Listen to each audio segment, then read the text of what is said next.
এমন কোনো কথা বলি যেটা সত্য বটে, কিন্তু এই কথাটা শুনলে সেকুলার এবং নাস্তিকরা ইসলামকে আক্রমণ করার সুযোগ পেয়ে যাবে।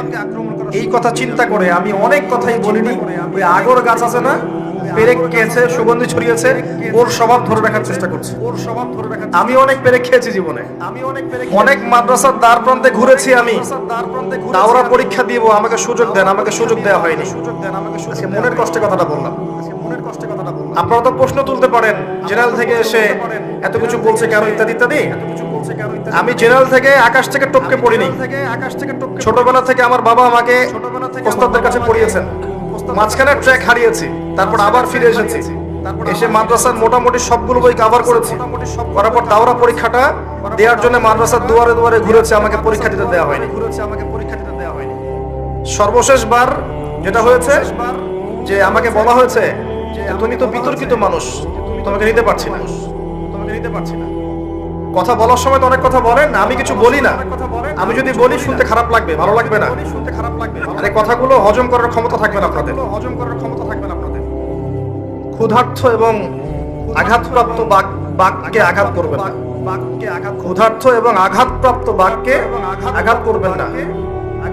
তার গর্জন সহ্য করতে পারবেন না।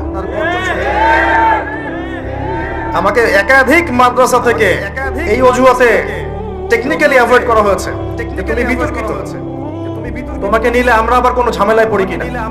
এই যদি হয় একজন কিছু কিছু বড় বড় ক্ষেত্রে সোহবতের অবস্থা, তাহলে আমরা কি করবো সেটা আমাকে বলে দেন। আল কুরআন হুজ্জাতুন লাকা ওয়া আলাইক। قال عليه السلام إن الله يرفع بهذا الكتاب أقواما ويضع به الآخرين. আলহামদুলিল্লাহ, আলহামদুলিল্লাহ। যাবতীয় প্রশংসা এবং গুণগান একমাত্র মহিয়ান ও গরিয়ান আল্লাহ সুবহানাহু ওয়া তাআলার জন্য, যে আল্লাহ পাক নাজিল করেছেন মহাবিশ্বয় মহাগ্রন্থ আল কুরআনুল কারীম। যে আল্লাহ পাক ছাড়া ইবাদত পাওয়ার যোগ্য দ্বিতীয় কোনো হক ইলাহ বা মাবুদ নেই।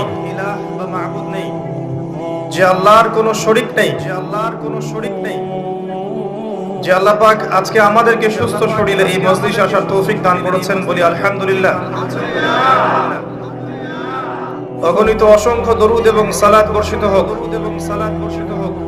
মহান আল্লাহ প্রেরিত সর্বশেষ নবী এবং চূড়ান্ত নবী মানবতার মুক্তির দূত মুহাম্মদুর রাসূলুল্লাহ সাল্লাল্লাহু আলাইহি ওয়াসাল্লামের প্রতি আমরা দরুদ শরীফ পড়ি সবাই। আল্লাহুম্মা সাল্লি আলা মুহাম্মদ ওয়া আলা আলি মুহাম্মদ كما صليت على إبراهيم وعلى آل إبراهيم إنك حميد مجيد.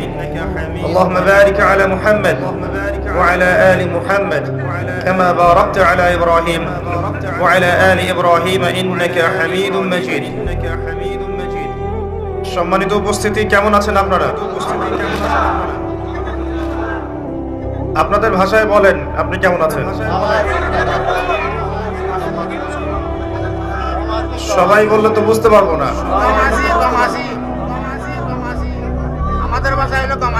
এখানে আসার পরে ভাষা নিয়ে সমস্যা হচ্ছে আমার। একটা বলি, মানুষ বোঝে আর একটা, সে যা বলে আমি তা বুঝি না। অনেকটা অনলাইন জগতের মতো হয়েছে। অনলাইন জগৎ হচ্ছে এমন একটা জগৎ যেখানে আপনি একটা কথা বলবেন, মানুষ বুঝবে উল্টা, আবার উল্টা বলবেন তখন সোজা বুঝবে।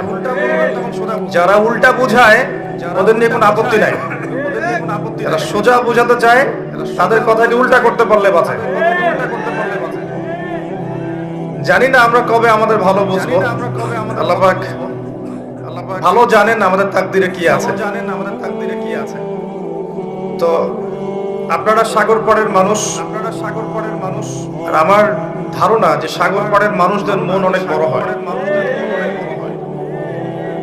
আজকে আমাদের মৌলিক সমস্যাগুলো হচ্ছে মনের মধ্যে,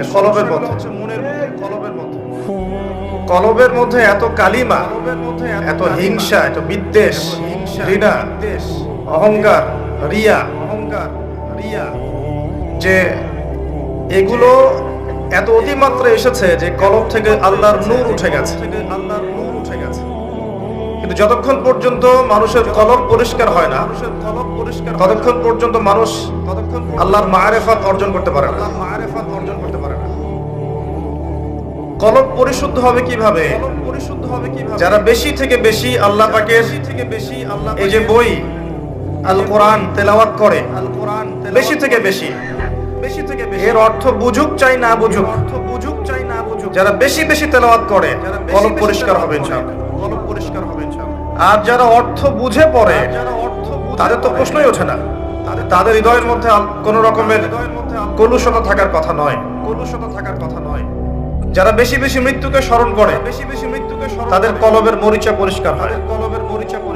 যারা বেশি বেশি আল্লাহর জিকির আজগার করে, তাসবিহ তাহলিল করে, আল্লাহর কাছে দোয়া করে, কবর জিয়ারত করে, তাহাজ্জুদের নামাজ পড়ে, ফরজের পর নফল রোজা রাখে, বেশি বেশি দান সাদাকা করে, ইয়েতিমের দায়িত্ব নেয়, বিধবাদের খোঁজ খবর নেয়, মানবতার কল্যাণে কাজ করে, মন পরিষ্কার হয়ে যাবে ইনশাআল্লাহ।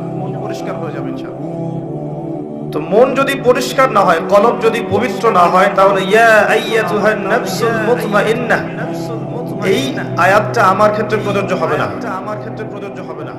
যারা নফসটাকে পবিত্র করতে পারবে তাদেরকে আল্লাহ পাক এই আহ্বান করবেন, হে প্রশান্ত আত্মা, ইরজিই ইলা রাব্বিকি রাদিয়াতান মারদিয়াহ, সন্তুষ্ট হয়ে তোমার রবের দিকে ফিরে চলো, ফিরে এসো।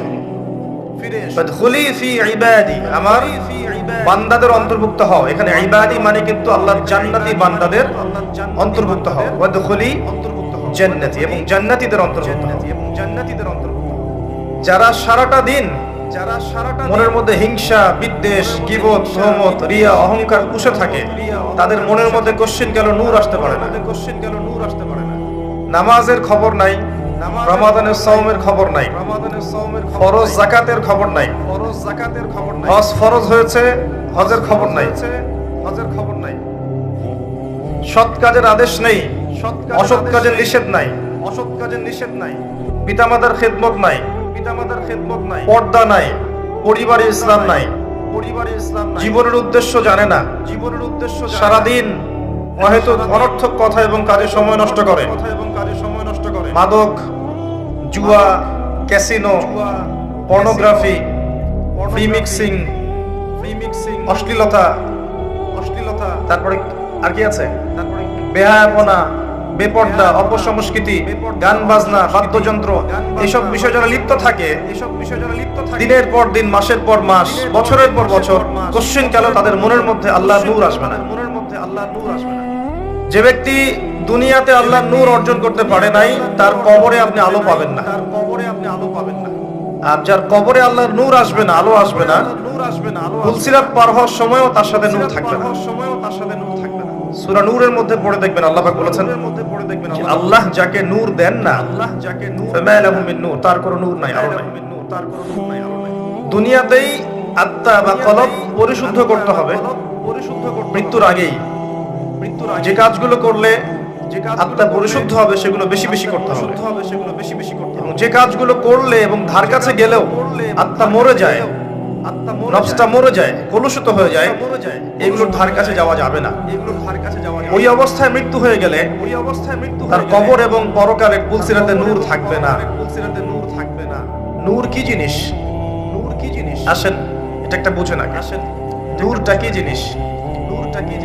আল্লাহ পাকের পক্ষ থেকে এমন একটা জ্যোতি বা আলো, যেটা আপনাকে এই দুনিয়াতেও যাবতীয় রকম জাহেলিয়াত থেকে বাঁচাবে, পরকালেও আল্লাহ পাকের দিদার লাভে ধন্য করবে। নূর, আলো। একটা গভীর রাতের মধ্যে একটা কালো পাথর, এই কালো পাথরের উপরে কালো পিঁপড়া হেঁটে যাচ্ছে। এই পিঁপড়াকে আপনি দেখতে পারবেন? কি থাকলে আপনি পিঁপড়াকে দেখতে পারবেন? সহজ উত্তর, যার কাছে আল্লাহ নূর আছে, যার কাছে আলো, লাইট আছে, সে দেখতে পারবে। আল্লাহ বিরোধী কাজগুলো করতে থাকলে কি আলো পাওয়া যাবে? আজকে এমন একটা সভ্যতা চলছে, যে অন্ধকারের পথযাত্রী যারা, ওরা আমাদেরকে আলোর সংজ্ঞা শিখায়। আমার কথা মনোযোগ দিয়ে শুনতে হবে। আমি তো সুর দিতে পারি না, আপনারা জানেন। আর আমি সুর দিতে গেলে এমন কিছু শোনাবে যে দর্শক উঠে চলে যেতে পারে। ওই রিস্ক আমি নিতে যাচ্ছি না। তো একটু ঠান্ডা মাথায় বোঝার চেষ্টা করতে হবে যে যারা এখন অন্ধকারের দিকে হাঁটছে, অন্ধকারের পথযাত্রী। অন্ধকার কি? আল্লাহর অবাধ্যতা, আল্লাহর নাফরমানি। আল্লাহ যা করতে বলেছেন করবে না, যা করতে বলেন নাই সেগুলোই করবে। এই পথে যারা হাঁটছে, এরা এখনকার বিশ্বে মুসলিমদেরকে আলোর সংজ্ঞা শেখায়। আলো এখানে আসলে পাওয়া যাবে, ওইখানে আসলে পাওয়া যাবে। আলোর পথযাত্রী। আসলে বাস্তবিক অর্থে এরা অন্ধকারের পথযাত্রী, আমাদেরকে আলোর সংজ্ঞা শেখায়। প্রকৃত আলো কোথায় পাবেন? এই যে আল্লাহ পাকের কিতাব। আল্লাহ রাব্বুল আলামিন এই কিতাবের মধ্যে একটা সূরা নাযিল করেছেন, সূরা নূর। আছে? শুধু সূরা নূরটাই যদি পড়েন, শুরু থেকে শেষ পর্যন্ত অর্থ সহ, কারণ অর্থ না পড়লে আপনি মূল মেসেজটা পাবেন না। অর্থ না পড়লে আপনি মূল মেসেজটা পাবেন না। প্রতি হরফে 10 নেকি ঠিকই পাবেন। আমি কোনোদিনও বলি নাই যে অর্থ ছাড়া কোরআন পড়া যাবে না। বলেছি অর্থ ছাড়া কোরআন পড়লে কোরআনের মূল হকটা আদায় হচ্ছে না, এতটুকু বলেছি। অপরাধ করেছি? আল্লাহ একটা কিতাব নাজিল করেছেন, এর মধ্যে কিছু মেসেজ দিয়েছেন, বার্তা দিয়েছেন। এটা করতে হবে, এটা করা যাবে না, এটা করো, এটা ধার কাছে যেও না। এটা যদি আমি না জানি, না বুঝি, তাহলে কি ওই কাজটা আমার দ্বারা হবে? জানতে হলে, বুঝতে হলে আমাকে তার অর্থটা তো জানতে হবে। অর্থ না জেনেও যদি কেউ কোরআন পড়ে, তার প্রত্যেক হরফে 10 নেকি হবে, কোনো ডাউট নাই। এই কোরআন তার পক্ষে সাক্ষী দিবে ইনশাআল্লাহ। হাফেজ হয়ে সে উঠবে। হাফেজ কোরআনের পিতা মাতাদেরকে সম্মান দেওয়া হবে, সবই ঠিক আছে। কিন্তু অর্থ বুঝে পড়লে কোরআনের যে হকটা আদায় হতো, সেটা কি আদৌ আদায় হবে? এই কথাটাই বলতে চেয়েছি। কিন্তু মানুষ উল্টা বুঝেছে, উল্টা ব্যাখ্যা করেছে। মানে আপনি যদি কাউকে বিতর্কিত করতে চান, এই অনলাইনের যুগে এটা 2 মিনিটের ব্যাপার। যে হোক না কেন বিশ্বের, তার বক্তব্যকে আপনি কাটছাট করে, উল্টা পাল্টা তাউইল করে তাকে বিতর্কিত করতে পারবেন, কোনো সমস্যা নেই। আর যারা বিতর্কিত করার মানসিকতা নিয়েই চলে, তাদের উদাহরণটা অনেকটা এমন। আজকে আমি গাড়িতে আসতে আসতে আমার সহধর্মিনীর সাথে কথা বলছিলাম। শুনো, বিতর্কিত যারা করতে চায় তাদের ব্যাপারটা অনেকটা এমন। সে বললো কেমন? শোনো, তোমাকে দিয়ে এক্সাম্পল দিচ্ছি। আমাকে দিয়ে কেমন করে? শোনো, তুমি একটা প্রেস কনফারেন্স করেছিলে, মনে আছে? আপনারা তো জানেন। সেখানে সে বলেছে যে ঠিক আমি যেমন, ঠিক উনিও তেমন। আমি মাঝে মাঝে ওর কনফারেন্সটা দেখি, এবং আমি আল্লাহ শুকরিয়া আদায় করি যে আল্লাহ পাক এমন একজন সাহসী স্ত্রী আমার ঘরের মধ্যে দিয়েছে। আলহামদুলিল্লাহ, আমরা দোয়া করি আল্লাহ পাক তার নেক হায়াতকে লম্বা করুন। তো সে একটা জায়গায় বলেছে যে আমার ইনোসেন্স বুঝাতে, আমি যে অপরাধ করিনি, বা আমি যে অপরাধী নই, আমি যে অসহায় সাধারণ একটা মানুষ, এটা বোঝাতে গিয়ে সে বলেছে ঠিক আমি যেমন, উনিও তেমন। ঠিক আমি যেমন, উনিও তেমন, 2 বার রিপিট করেছে। মানে ও বোঝাতে যাচ্ছে ও যেমন একটা সাধারণ মানুষ, জনগণ, আমার স্বামীও তেমনই। তিনি কোনো দল, কোনো মত, কোনো শত্রু মিত্র কারোর সাথে জড়িত নন। আমার স্বামীকে আমার কাছে ফিরিয়ে দিন, না হলে আমাকে তার কাছে নিয়ে যান, এরকম করে বলেছে না? যদি কেউ বিতর্কিত করতে চায়, দেখবেন ওর মাইন্ডসেটটা কেমন হবে। সমালোচক এবং বিতর্কিতকারীদের মাইন্ডসেট হবে এমন। আদনান সাহেবের স্ত্রী বলেছেন ঠিক আমি যেমন, উনিও তেমন। অতএব সাবিকুন নাহার আদনান সাহেবের স্ত্রী, তিনি প্রমাণ করলেন যে আদনান সাহেবও একজন মহিলা। কে বুঝলেন? যারা বিতর্কিত করতে চায়, কোন ইস্যুর প্রয়োজন নেই। আপনি 100% সত্য কথা বললেও এবং 100% লিখিত বক্তব্য নিয়ে এসে দিলেও, দেখবেন 2-1টা লাইন বের করে উল্টাপাল্টা তাউইল করে এমন কিছু করবে যাতে আপনি বিতর্কিত হয়ে যান। শেষে কি হবে? ওই যে আমাদের এক শ্রদ্ধেয় ভাই, বিখ্যাত আলেমে দ্বীন, যার দ্বারা হাজার হাজার যুবক আল্লাহর পথে ফিরে এসেছিল, আলহামদুলিল্লাহ, এখনো এসেছে। এখন তিনি মাঠে ময়দানে দাওয়া দিতে পারছেন না। পারছেন? পারছেন? যখন তিনি চমৎকার ফ্লোতে দাওয়াতি কাজ করছিলেন, আমরা নিজেদের ঘরের লোকেরাই টেনে হিস্টে তাকে নামিয়েছিলাম, তাকে বিতর্কিত করে একটা টিকিট ধরিয়ে দিয়েছে, যান আপনি চলে যান মালয়েশিয়া, যান আপনি চলে যান মালয়েশিয়া। তিনি এখন নাই। যারা সমালোচনা করেছিল, বিতর্কিত করেছিল, তারা কি ওনার জায়গা নিতে পারবে? তার একার দ্বারা যে খেদমতটা হয়েছে, এটা সবার দ্বারা সেটা হবে? সবার দ্বারা সেটা হবে? এই হলো বাস্তবতা। আমরা জানি না যে আমরা নিজেদের ভালো কবে বুঝবো, আমরা নিজেদের ভালো কবে বুঝবো। আমি ভয় পাই আগামী দিনগুলোতে আল্লাহ ভালো জানেন, হয়তোবা মাহফিলের সংখ্যা কমে আসবে, যে কোনো ইস্যুতেই হোক না কেন, যে কোনো ইস্যুতেই হয়তোবা মাহফিলের সংখ্যা আস্তে আস্তে কমে আসবে। আমার মনে হচ্ছে আমরা মাহফিলের হক আদায় করতে পারছি না, মূল যে বিষয়গুলো বলা দরকার, যেগুলো আমাদের বড় বড় ইস্যু, আমাদের ইসলামিক বৈশ্বিক কোনো খিলাফা নেই, আছে? আমাদের নিজস্ব মিডিয়াগুলো নেই, আছে? আমাদের নিজস্ব স্বতন্ত্র ব্যাংকিং সিস্টেম সারা বিশ্বব্যাপী আছে। সারা বিশ্বব্যাপী আমাদের সামরিক শক্তি কি ওই পশ্চিমাদের বা পরাশক্তিদের চেয়ে বেশি না কম? সারা বিশ্বে মুসলিমদের ঐক্য আছে? সারা বিশ্বে মুসলিমদেরকে পাখির মতো গুলি করে হত্যা করা হয়েছে, কোন ইনিশিয়েটিভ আছে? মুসলিমদের ধর্মীয় বিভক্তি দূর করা গেছে? হাজার হাজার লক্ষ লক্ষ জেনারেল পড়ুয়া ছেলে দিনের পথে ফিরে আসতে চায়, কোনো প্ল্যাটফর্ম পাচ্ছে না, কোনো ইনিশিয়েটিভ আছে? বড় বড় ইস্যু যেগুলো আছে, বড় বড় ইস্যুগুলোকে বাদ দিয়ে আমরা, আমার মনে হয় যে ক্ষুদ্র ক্ষুদ্র ইস্যুগুলোকে নিয়ে বেশি সময় নষ্ট করেছি, এবং আপোষে গীবত, তহমত, কথা কাটাকাটি, একে অপরের সমালোচনা, এগুলোতে আমরা যতটা সময় নষ্ট করেছি, এটা যদি আমরা আমাদের প্রকৃত শত্রুদের বিরুদ্ধে করতে পারতাম, আজকে মুসলিমরা সারা বিশ্বকে নেতৃত্ব দিত। আফসোসটা আমাদের উপরে, তো একটা প্রসঙ্গের কথা বলতে গিয়ে দিকে আসলাম। অনলাইন সেক্টরটা এমন একটা সেক্টর, যেখানে আপনি যেটাই বলেন না কেন, যদি আপনার চারপাশে আপনার সমালোচকরা ওত পেতে থাকে, বিতর্কিতকারীরা ওত পেতে থাকে, আপনাকে খুব সহজেই বিতর্কিত করা সম্ভব। তবে হ্যাঁ, একটা বিষয় আমি মানি এবং বিশ্বাস করি, আমি আমার পুরো জীবনে দেখেছি যে আপনি যদি সৎ হন এবং কোরআন এবং সুন্নাহ অনুযায়ী আল্লাহর দৃষ্টিতে আপনি যদি নিরপরাধ হন, সৎ হন, হকের উপর থাকেন, আল্লাহ আপনার পক্ষ থেকে জবাব দিয়ে দিবেন। আপনি পৃথিবীতে থাকেন আর নাই থাকেন, আল্লাহ আপনার পক্ষ থেকে জবাব দিয়ে দিবেন ইনশাআল্লাহ। যুগে যুগে হয়েছে।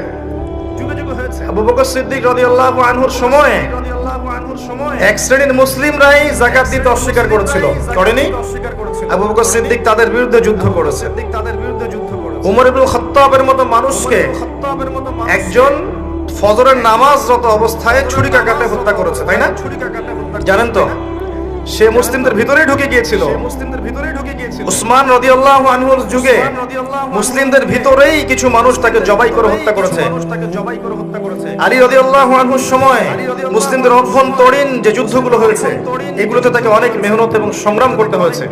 এক পর্যায়ে খারেজিদের হাতে আলী রাদিয়াল্লাহু আনহু নিহত হয়েছে, শহীদ হয়েছে। যুগ যুগ থেকে ইতিহাস সাক্ষী দিচ্ছে যে যারাই আল্লাহর কবুলিয়াত পেয়েছে, তাদেরকে বাইরের শত্রুর চাইতে ভিতরের শত্রুর সাথে লড়তে হয়েছে বেশি। এই সিলসিলা চলতে থাকবে।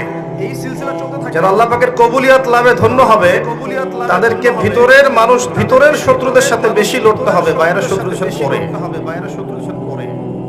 এখন আমাদের উম্মার অবস্থাটা এমন হয়ে গেছে যে আমরা আপোষে যত সময় একে অপরের গীবত, তহমত, সমালোচনা এগুলো করে নষ্ট করছি, এগুলো না করে যদি আমরা প্রকৃত শত্রুকে চিনতাম, তাদের বিরুদ্ধে আমরা ঐক্যবদ্ধ হতাম, আমরা যদি আমাদের এই সমাজটাকে, উম্মাহকে, দেশকে, রাষ্ট্রকে একসাথে নিয়ে বৈশ্বিক এই ফিতনার মোকাবেলা করতে পারতাম, তাহলে কতই না ভালো হতো।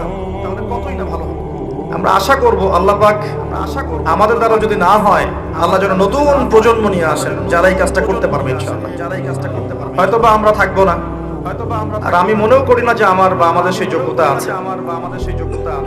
আল্লাহ পাক ইনশাআল্লাহ আগামীতে এমন প্রজন্ম নিয়ে আসবেন, তরুণদের, আমাদের পরবর্তী প্রজন্মদের ইনশাআল্লাহ তারা যারা কথায় এবং কাজে এক হবে, যারা আল্লাহ নূর প্রাপ্ত হবে, যাদের কলবটা হবে পবিত্র পরিশুদ্ধ, যারা আল্লাহর কোরআনের জ্ঞান অর্জন করবে, এর গভীরে চলে যাবে, কোরআন কেন্দ্রিক বিভিন্ন সাবজেক্টে তারা কনস্ট্রাকটিভ পড়াশোনা করবে, তারা জানা অনুযায়ী আমল করে দেখাবে, তারা হালাল খেয়ে দেখাবে, তারা আদর্শ পরিবার গড়ে দেখাবে, আল্লাহর দ্বীনের জন্য জান মাল সময় শ্রম ইজ্জত ব্যয় করে হলেও আল্লাহর জমিন আল্লাহর দ্বীন কায়েম করেই ছাড়বে ইনশাআল্লাহ।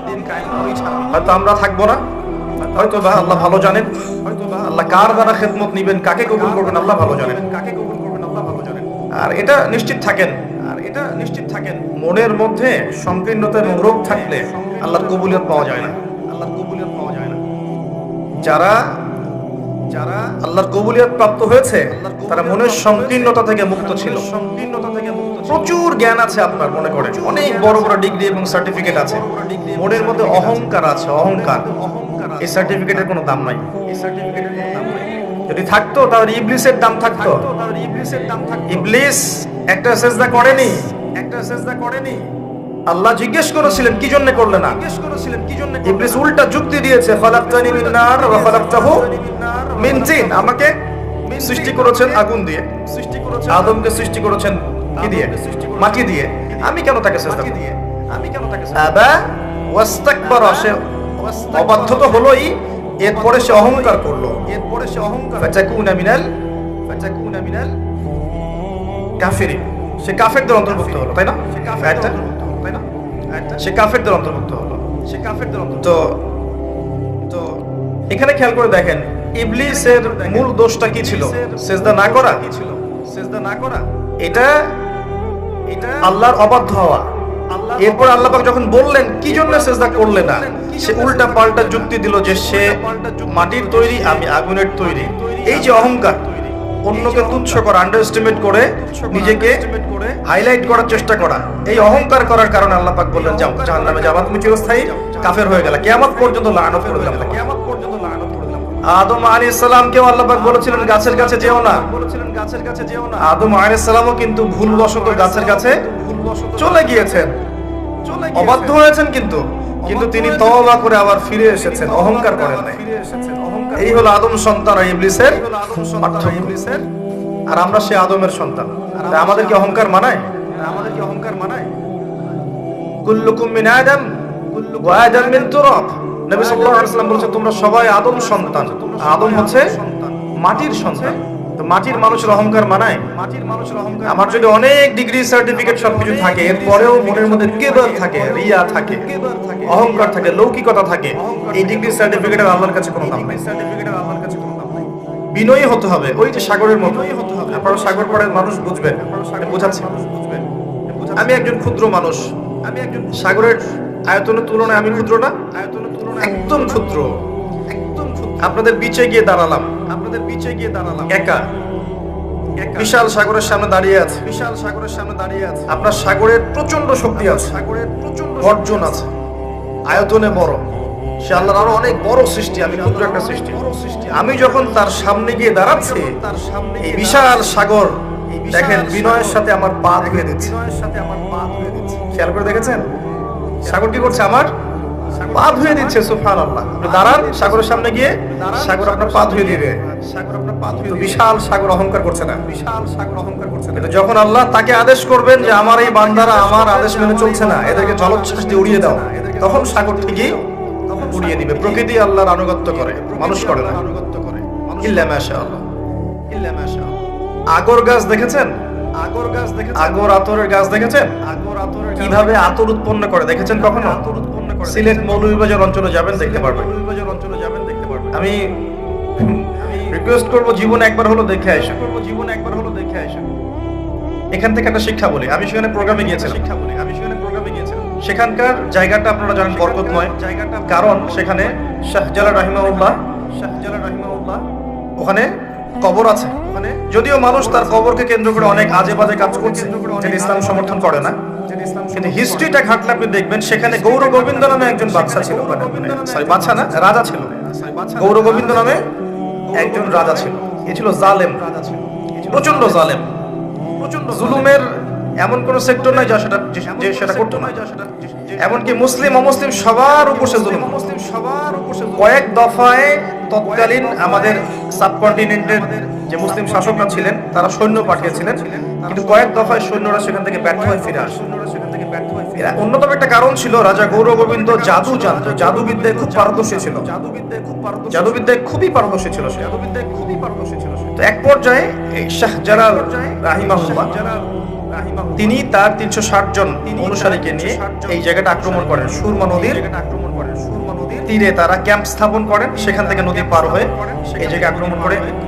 হিস্ট্রির বইগুলোতে আছে, সত্য মিথ্যা আল্লাহ জানেন। তিনি বলেছিলেন যে আমার এই 360 জনের মধ্যে কে এমন আছো যে একদিনও ফজরের নামাজ কাজা করনি, সে এখানে দাঁড়িয়ে আজান দিবে। তো একজন তার মুরিদ আর কি অনুসারী সে দাঁড়িয়ে আজান দিয়েছিল। হিস্ট্রির বইগুলোতে লেখা আছে, আমি সত্য মিথ্যা যাচাই করতে পারবো না, আল্লাহ ভালো জানেন। যে ওই আজানের ধ্বনি আল্লাহু আকবার আল্লাহু আকবার, এই ধ্বনি যখন উচ্চারিত হয়েছে, রাজা গৌরগোবিন্দের প্রাসাদ চুরমার হয়ে গেছে, ভেঙে গেছে। প্রাসাদের যে পিলার এটা ফাটল ধরা শুরু হয়ে গেছে। আল্লাহর কুদরতে সবই সম্ভব। তো ওই জায়গায় দেখেন মুসলিমদের নাম নিশান ছিল না, এখন সেখানে গিয়ে দেখবেন অসংখ্য মুসলিম, এবং তারা মাশাআল্লাহ বেশিরভাগই নামাজি, দিনের মহব্বত আছে, দিনের পিছনে মেহনত করে। দেখবেন জায়গাটার আবহাওয়া অত্যন্ত সুন্দর, এবং সেখানে আগর উৎপন্ন হচ্ছে, আতর উৎপন্ন হচ্ছে, গ্যাস আছে, গ্যাসের পর তেল আসবে ইনশাআল্লাহ, চা আছে, মানুষের রিজিকের প্রশস্ততা আছে, জায়গাটা বরকতময়, একটু আধ্যাত্মিক ফ্লেভার আছে, গিয়ে দেখবেন। একটা এক্সপেরিয়েন্স বলছি, যে একটা গাছটার নাম আগর। তো এখান থেকে আতর উৎপন্ন করা হয়। এই গাছটা এরকম পাতলা হয়, বাঁশের মতোই, কোন কোন একটু মোটা হয়, কিন্তু বেশিরভাগই পাতলা হয়। এই গাছের মধ্যে অনেকগুলো পেরেক মারতে হয়। গাছটার মধ্যে অনেকগুলো পেরেক, বোঝেন কি? তার কাটা, হাজার হাজার তার কাটা গাছে মারতে হয়। এভাবে 2-3 বছর মনে হয় রেখে দিতে হয়। গাছটার প্রাণ আছে না, গাছের জীবন আছে না, গাছটা তার গায়ে এরকম হাজার হাজার তার কাটার আঘাত সহ্য করে 3 বছর থাকে। থাকার পরে ওর মধ্যে পচন ধরে। পচন ধরার পরে তারা গাছটা কেটে ফেলে। কাটার পর গাছের কাঠগুলোকে টুকরা টুকরা করে, ছোট ছোট পিস, সেগুলোকে বিভিন্ন প্রসেসিং এর মধ্য দিয়ে নিয়ে এসে ওই পচা কাঠগুলো থেকে বাষ্পীভূত করে আমাদের যে অরিজিনাল আতর, খাঁটি যে আতরটা, সেই আতরটা উৎপন্ন করা হয়। এখানে আপনাকে বলি যে সাগরের এক্সাম্পল থেকে এখানে আসলাম। সাগর যেমন আপনার পা ধুয়ে দিচ্ছে, এই গাছটার দিকে তাকিয়ে দেখেন, নিজের গায়ে অজস্র কাটার আঘাত সহ্য করে আপনাকে সুগন্ধি দিচ্ছে। আমি কি বুঝাতে পারছি? আরো আসেন, আফালা ইয়ানজুরুনা ইলাল ইবিলি কাইফা খুলিকাত, তারা কি উটের দিকে তাকিয়ে দেখেন না কিভাবে তাকে সৃষ্টি করা হয়েছে? কোন সূরা আছে ভাই? বলেন, আপনারা বলেন। ঘষিয়ে আছে। শোনেন ভাই, এগুলোর অ্যানসার যতদিন দিতে পারবো না, মানে কোরআন সম্পর্কে পূর্ণ ধারণা থাকবে না, আল কোরআনের আলো কি সত্যি ঘরে ঘরে জ্বলবে? যখন আপনি কোরআন সম্পর্কে পূর্ণ জ্ঞান রাখছেন, কোরআনের হক আদায় করছেন, অটোমেটিক আল কোরআনের আলো ঘরে ঘরে জ্বলবে ইনশাআল্লাহ। অটোমেটিক জ্বলবে ইনশাআল্লাহ। আল্লাহ বলছেন, তারা কি উটের দিকে তাকিয়ে দেখে না কিভাবে তাকে সৃষ্টি করা হয়েছে? মরুভূমির জাহাজ নিজে পানি না খেয়ে আপনাকে মাইলের পর মাইল সফর করাবে, নিজে পানি না খেয়ে। কথা বুঝতে পারছেন?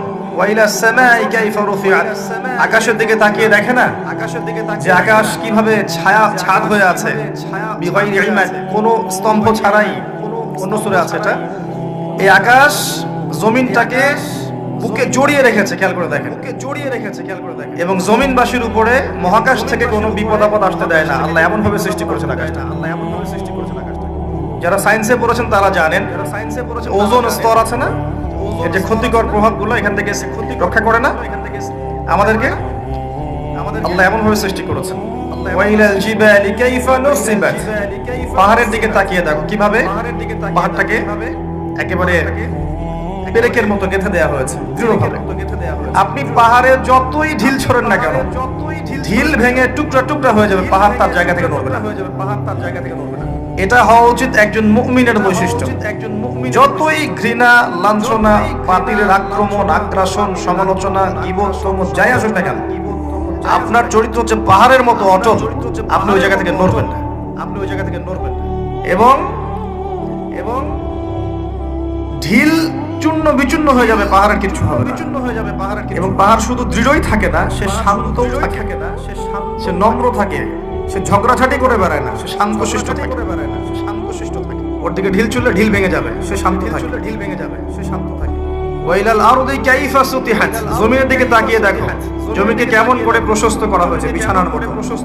আমাদের যত কষ্ট আমরা জমিনকে দেই না ভাই, এই যে পানি তোলা থেকে শুরু করে বাড়ি বানানো ইত্যাদি ইত্যাদি যত প্রজেক্ট আছে, মাটির উপর করি না? কোনদিন টু শব্দ করেছে? করে নাই। আমাদেরকে বুকে আগলায় রেখেছে। এই যে উট, এই আকাশ, এই সাগর, এই বাতাস, এই যে আগর গাছের কথা বললাম, প্রকৃতি, সব কিছুর মধ্যে আমার জন্য নিদর্শন আছে না? এই সব কিছু শুধু আল্লাহর সন্তুষ্টির জন্য, আল্লাহর হুকুমে আমাদের অনুগত হয়ে আছে। তারা নিজেরা কষ্ট সহ্য করছে, নিজের সাক্ষ্য দিয়েছেন। আমাদের নবী মুহাম্মদ সাল্লাল্লাহু আলাইহি ওয়াসাল্লামের কাছে আসেন। এখান থেকে শেষ করছি আলোচনা দিকে আমি। মুহাম্মদ সাল্লাল্লাহু আলাইহি ওয়াসাল্লামের সময়ে আবু জাহেল, আবু লাহাব, উতবা, শাইবা, রাবিআ ছিল না? কুরাইশ। মুহাম্মদ সাল্লাল্লাহু আলাইহি ওয়াসাল্লামকে বাধা পেতে হয়েছে প্রথমত নিজেদের লোক থেকে, তাই না? নিজের ঘর, নিজের চাচা, নিজের বংশ। এটাই সুন্নাত ভাই, যে কবুলিয়াত যারা পাবে ওদেরকে ঘর থেকেই বাধা দেয়া হবে। বিরোধী শক্তিরা পরে, আমরা কিন্তু দরুদে পড়ি আল্লাহুম্মা সাল্লি আলা মুহাম্মদ ওয়া আলা আলি মুহাম্মদ কামা সাল্লাইতা আলা ইব্রাহিম। কখনো কি চিন্তা করেছেন যে অন্য নবীদের নাম বাদ দিয়ে এখানে ইব্রাহিমের নাম কেন ভেবেছেন? কখনো একটু দুইজনের জীবনী পড়ে দেখবেন, দুইজনের জীবনীর মধ্যে অনেক মিল আছে। এমনকি আমাদের নবীজি বলেছেন সাল্লাল্লাহু আলাইহি ওয়াসাল্লাম, মেরাজের রাতে আমি যখন আল্লাহর সাথে দিদার সাক্ষাতে গিয়েছিলাম, তখন আমি দেখেছি ইব্রাহিম আলাইহিস সালামকে, এবং আমার চেহারা ঠিক তার মতোই, তার চেহারা আমার মতো, চেহারাতেও মিল আছে। আর ইব্রাহিম আলাইহিস সালামের ছেলে ইসমাইল আলাইহিস সালামের বংশ হচ্ছে আমাদের নবী মুহাম্মদ সাল্লাল্লাহু আলাইহি ওয়াসাল্লাম। আরেকটা বংশ হচ্ছে ওই যে ইসহাক আলাইহিস সালাম, তারপর ইয়াকুব, সেখান থেকে বনু ইসরাইল, দাউদ, সুলাইমান, মুসা, ঈসা সব এই লেগেছে। তো দুজনের জীবনী পড়ে দেখবেন, দুজনের জীবনের মধ্যে প্রচুর মিল। নবী মুহাম্মদ সাল্লাল্লাহু আলাইহি ওয়াসাল্লামকে পরিবার থেকে বাধা পেতে হয়েছে, ইব্রাহিম আলাইহিস সালামকেও পেতে হয়েছে। নবী সাল্লাল্লাহু আলাইহি ওয়াসাল্লামকে ধর্ম নেতারা বাধা দিয়েছেন, ইব্রাহিম আলাইহিস সালামকেও দিয়েছেন। নবী সাল্লাল্লাহু আলাইহি ওয়াসাল্লামকে সমাজ থেকে তাড়িয়ে দেয়া হয়েছে, ইব্রাহিম আলাইহিস সালামকেও হিজরত করে চলে যেত। নবী সাল্লাল্লাহু আলাইহি ওয়াসাল্লাম ওই যে মূর্তি ভাঙার মানুষ, তাই না? মক্কা বিজয়ের সময় সব ভেঙে ফেলেছিলেন না? কুল জাআল হক ওয়া যাহাকাল বাতিল, এটা পড়ে সেই প্রেক্ষাপটে ভেঙেছেন। তারপর তার মানে আপনারা আবার অমুসলিমদের মূর্তি ভাঙতে যায় না, এটা সেই প্রেক্ষাপট নয়। তিনি মক্কা বিজয় করেছেন, ইসলামিক স্টেট কায়েম করেছেন। ইসলামিক স্টেট কায়েম করার পর তিনি তার লিডার, আমির হিসেবে তার ডিসিশন তিনি নিতেই পারেন, তার রাইটস আর আছে। এটা এখানে আপনি খাটাতে পারবেন না, কারণ এটা সেকুলার স্টেট। এখানে কোনো অমুসলিমের অধিকার হস্তক্ষেপ করতে পারবেন না, তারা তার মতো ধর্ম পালন করবে। ইব্রাহিম এর জীবনে গিয়ে দেখেন, তিনিও কিন্তু ওই যে মূর্তি ভেঙে দিয়েছেন। মানে অনেক মিল আছে, আপনি খেয়াল করে দেখবেন জীবনের প্রতিটা ক্ষেত্রেই ইব্রাহিম এবং মুহাম্মদ সাল্লাল্লাহু আলাইহি ওয়াসাল্লামের প্রচুর মিল আছে। হয়তো বা এই কারণে, আল্লাহ ভালো জানেন, হয়তো বা এই কারণে এখানে নামের মধ্যে পাশাপাশি রাখা হয়েছে। আল্লাহু আ'লাম বিস-সাওয়াব, আল্লাহ পাক ভালো জানেন। এটা অন্য একজন আলেমের ব্যাখ্যা, আমি আমার মধ্যে করলাম। তো নবী মুহাম্মদ সাল্লাল্লাহু আলাইহি ওয়াসাল্লামের জীবনের দিকে তাকান, দেখেন তাকে এই যে আবু জাহেল, আবু লাহাব, উতবা, শাইবা কেউ মেনে নেয়নি। তাকে সমাজে নির্যাতন সহ্য করতে হয়েছে, গালি মন্দ খেতে হয়েছে, হত্যার চেষ্টা করা হয়েছে, দেশ ত্যাগ করে অন্য জায়গায় হিজরত করতে হয়েছে। কিন্তু আল্লাহ রাব্বুল আলামিন তাকে এবং তার অনুসারীদেরকে কিয়ামত পর্যন্ত কিন্তু চিরঞ্জীব করে রেখেছেন, রাখেন নাই? পক্ষান্তরে তার বিরোধিতা যারা করেছিলেন তাদের কাউকে কি আল্লাহ পাক অস্তিত্ব রেখেছেন? একই সুন্নাত। আমাদের নবী সাল্লাল্লাহু আলাইহি ওয়াসাল্লাম যেই যুগে বাস করতেন, শুনেন, সেই যুগের মধ্যে শিরক ছিল। কি ছিল? শিরক ছিল, সুদ ছিল, জিনা ছিল, মাদক দ্রব্য ছিল, আপনার নারীর অবমাননা ছিল, গোত্রীয় হানাহানি কাটাকাটি ছিল। আপনি এখনকার এই বিশ্বের দিকে তাকিয়ে দেখবেন হুবাহু সেই বিষয়গুলোই এখনকার বিশ্বের মধ্যে আছে, হুবাহু সেই বিষয়। পুরো ওয়ার্ল্ড ওয়াইড আপনি শিরক দেখবেন, ওয়ার্ল্ড ওয়াইড আপনি রিবা, সুদ দেখবেন, সারা বিশ্বব্যাপী আপনি মাদক দেখবেন, সারা বিশ্বব্যাপী নারীর অবমাননা দেখবেন, বেহায়াপনা দেখবেন, জিনা দেখবেন, সারা বিশ্বব্যাপী আপনি দেখবেন গোত্রীয় হানাহানি এখন রাষ্ট্রীয় হানাহানিতে রূপ নিয়েছে। একই স্টাইল চলছে। এরকম একটা জায়গায় নবী সাল্লাল্লাহু আলাইহি ওয়াসাল্লামের কাছে এই বইটা নাযিল করা হলো, আল কোরআনুল কারীম। এই কোরআনুল কারীম দিয়ে নবী সাল্লাল্লাহু আলাইহি ওয়াসাল্লাম 23 বছর দাওয়াতি কাজ করলেন। কত বছর? এবার 23 বছর পরের মক্কার দিকে আপনি তাকান, এখানে কোনো শিরক নাই, আছে কোনো সুদ নাই, মাদক নাই, নারীর কোনো অবমাননা নাই, কোনো অশ্লীলতা নাই, গোত্রীয় হানাহানি কাটাকাটি কিছু আছে? কিচ্ছু নাই। এই 23 বছর শুধুমাত্র আল কোরআন এবং এর ব্যাখ্যা সুন্নাহ, এই দুইটাকে কাজে লাগিয়ে নবী সাল্লাল্লাহু আলাইহি ওয়াসাল্লাম জাহেলি সমাজকে সোনালী সমাজে পরিণত করলেন। এই এখন আমাকে বলেন, সেই আল্লাহ কি এখন নাই? সেই কিতাব নাই? সেই নবীর সুন্নাহ নেই? তাহলে আজকেও কি সম্ভব ছিল না জাহেলিয়াত দূর করে আলো জ্বালানো? সম্ভব ছিল না? ছিল না। কিছু কাজ করতে হতো বা করতে হবে। বলে দেব কি কি? আল্লাহ আমাকে তৌফিক দান করুন, আপনাদের সবাইকে করার তৌফিক দান। দুইটা দিক বলছি। এক নাম্বার দিক হচ্ছে জ্ঞান অর্জন করতে হবে, জ্ঞান অনুযায়ী আমল করতে হবে, পারিবারিক আদর্শটা ধরে রাখতে হবে, আপনার হালাল রিজিকের ব্যবস্থা করতে হবে, আপনাকে দিনের জন্য নিজের জান মাল সময় শ্রম প্রতিভা দিয়ে দিনের খেদমতে আঞ্জাম দিতে হবে, উম্মার ঐক্যের জন্য আপনাকে চেষ্টা করতে হবে, অর্থনৈতিকভাবে স্বাবলম্বী হতে হবে, এবং এমন ভাবে ইসলামের দাওয়াত দিয়ে উম্মাকে, দেশকে, জাতিকে, রাষ্ট্রকে ভালো কিছু দিতে হবে যেন আমরা মধ্যম পন্থায় ইসলামের পতাকা নিয়ে এগিয়ে যেতে পারি। এই কাজগুলো করলে আজও সম্ভব, আলো জ্বালানো আজও সম্ভব। আরেকটা কাজ, এই বইটার হক আদায় করতে হবে, আল কোরআনের হক আদায় করতে হবে, বিশুদ্ধ তিলাওয়াত শিখতে হবে। এক নাম্বার কি? বিশুদ্ধ তিলাওয়াত শিখতে হবে। দুই নাম্বার হচ্ছে এর কিছু অংশ হিফজ করার চেষ্টা করতে হবে। তিন নাম্বার এর অর্থটা বোঝার চেষ্টা করতে হবে। চার নাম্বার এর আদেশগুলো মেনে চলার চেষ্টা করতে হবে।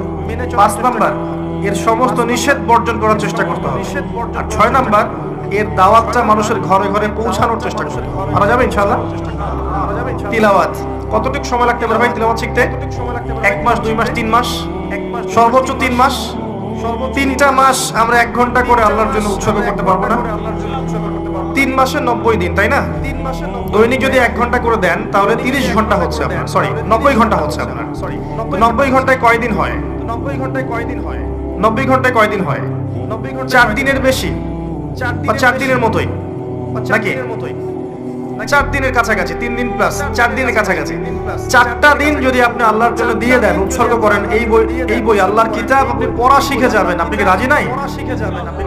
মাত্র 4টা দিন আপনি উৎসর্গ করেন আল্লাহর জন্য। একজন ওস্তাদের কাছে যান, একজন কারির কাছে যান, মাদ্রাসা শিক্ষকের কাছে যান। আর আমার পরামর্শ যে কমই মাদ্রাসার ওস্তাদদের সাথে থাকেন, এটা আমার পরামর্শ। তাহলে আপনি ভালো শিখবেন। আরবি ব্যাকরণ থেকে শুরু করে আপনি কোরআন, হাদিস, ফিকহ, অন্যান্য বিষয়গুলো ভালো শিখবেন ইনশাআল্লাহ। গিয়ে আপনি সুন্দর করে কোরআন পড়া শিখেন। পারবেন না ইনশাআল্লাহ ভাই?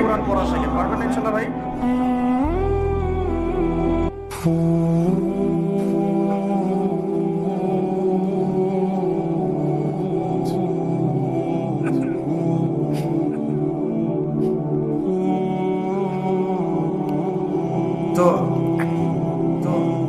শেষ করে দেবো? শেষ করছি আমি এই 6টা বিষয় বলে শেষ করছি। তিলাওয়াত শিখতে 3 মাস লাগে বলেছি। 3 মাসকে আপনি যদি 90 ঘন্টায় ভাগ করেন, দেখবেন আপনি আপনার জীবনের 4 দিন দিচ্ছেন মাত্র। 4 দিন কোন আলেমের কাছে যান, মুয়াজ্জিন, ইমাম সাহেব, মাদ্রাসা শিক্ষক, তার কাছে গিয়ে পড়ে থাকেন, আপনি দেখবেন কোরআন শিখে ফেলেছেন ইনশাআল্লাহ। ডেইলি 1 ঘন্টা করে সময় দেওয়া যাবে না ভাই? যাবে না? 1 ঘন্টা আপনি টেলিভিশন বা ফেসবুক, ইউটিউবিং করে কিন্তু নষ্ট করেন না? 1 ঘন্টার চেয়ে বেশি করেন। 8টা মেরে, গল্পগুজব করে, দোকানে চায়ের স্টলে বসে আমরা নষ্ট করি না। আমি যদি মারা যাই, এই মানুষগুলোর কেউই আমাকে মনে রাখবে না, যাদের জন্য আপনি এত কিছু করছেন। একটা সময় পর্যন্ত রাখতে পারে, একটা সময় পর্যন্ত রাখতে পারে, এরপর আস্তে আস্তে মানুষের স্মৃতিটাকে কিন্তু আপনি ভুলে যাবেন। মানুষ কাদেরকে মনে রাখে? যারা পৃথিবীতে ভালো কিছু করে গেছে, এদেরকে মানুষ মনে রাখে, তাই না? আমরা যারা সাধারণ মানুষ, আমাদেরকে কি খুব বেশি মানুষ মনে রাখবে? ভাই, রাখবে না। যাদের জন্য আমরা সারা জীবন দিয়ে দিচ্ছি, যে বাড়ি গাড়ি টাকা করি ব্যাংক ব্যালেন্স এগুলো করছি, দেখা যাবে এগুলো করতে করতে আমাদের হায়াত শেষ, মৌতের 40 দিনের মধ্যে দেখবেন ভুলে গেছে, সম্পত্তি নিয়ে কারাকারি শুরু করে দিয়েছে, করে না? তো দুনিয়ার মানুষের স্বার্থ দেখে নিজের স্বার্থ নষ্ট করার কোনো মানে হয়? আমাদের স্বার্থ হচ্ছে কবর, তাই না? পরকালে কোরআন আমার সাথে যাবে না? যাবে না? কোরআন সুপারিশ করবে না? করবে ইনশাআল্লাহ। অতএব কোরআনকে সময় দেন, স্মার্ট হয়ে যান। আপনি আপনার ভালো বোঝার শিখেন, কোরআন পড়েন, কোরআন তেলাওয়াত করা শেখেন। 3 মাস 4 মাস 5 মাস 6 মাস যত সময় লাগে লাগুক, আপনি শিখেন, পারা যাবে ইনশাআল্লাহ। আগামী রমজান আসার আগেই কারা কারা শিখবেন? হাত তোলেন ইনশাআল্লাহ। মাশাআল্লাহ, জাযাকুমুল্লাহ।